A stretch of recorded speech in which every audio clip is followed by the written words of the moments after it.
আমরা যদি দেখি জানাজার নামাজের মধ্যে দাঁড়ালে অনেক সময় জানাজার নামাজের নিয়ত অনেকেই জানে না, এবং কি জানাজার নামাজের মধ্যে কি পড়তে হবে এগুলো অনেক জানে না। অনেকেই আছে ভালোভাবে নামাজ কিভাবে পড়তে হয় সেটি জানে না। আসুন মাহ রমজানুল মুবারকে আমরা বিভিন্ন মাসালা মাসাইল নিয়ে স্টাডি করি। আমাদের প্রতিবেশী যিনি আছেন, আমাদের মসজিদের ইমাম সাহেবের কাছে অন্ততপক্ষে 10টা মিনিট করে হলেও আমরা স্টাডি করার চেষ্টা করি। আমাদের অনেকের মধ্যে 11টা সূরা ঠিকভাবে শুদ্ধভাবে আমাদের জানা নাই, নামাজের নিয়ত আমাদের মধ্যে জানা নাই, আমাদের মধ্যে জানাজার নামাজ কিভাবে পড়তে হবে ওই নিয়ম আমাদের জানা নাই। একটা মাসের মধ্যে আমরা আমাদের দৈনন্দিন যে মাসালা মাসাইল আমাদের প্রয়োজন, ওই প্রয়োজনীয় মাসালা মাসাইলগুলো মাহ রমজানুল মুবারকে আমরা শিখে নিই।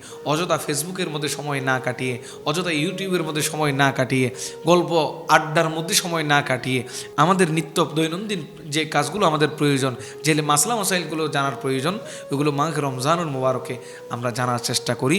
এগুলোর মাধ্যমে কি হবে, রব্বুল আলামিন বলেন যে ব্যক্তি একটি মাসালা শিখবে আল্লাহ তাকে 70 হতে 700 রাকাত নফল নামাজের সওয়াব দিবেন। সুবহানাল্লাহ। সেই জন্য মাহ রমজানুল মুবারকে আমাদের যে বিষয়ে ঘাটতি আছে আমরা এই বিষয়গুলো আলেম ওলামাদের মাধ্যমে যেন জানতে পারি, শিখে নিতে পারি।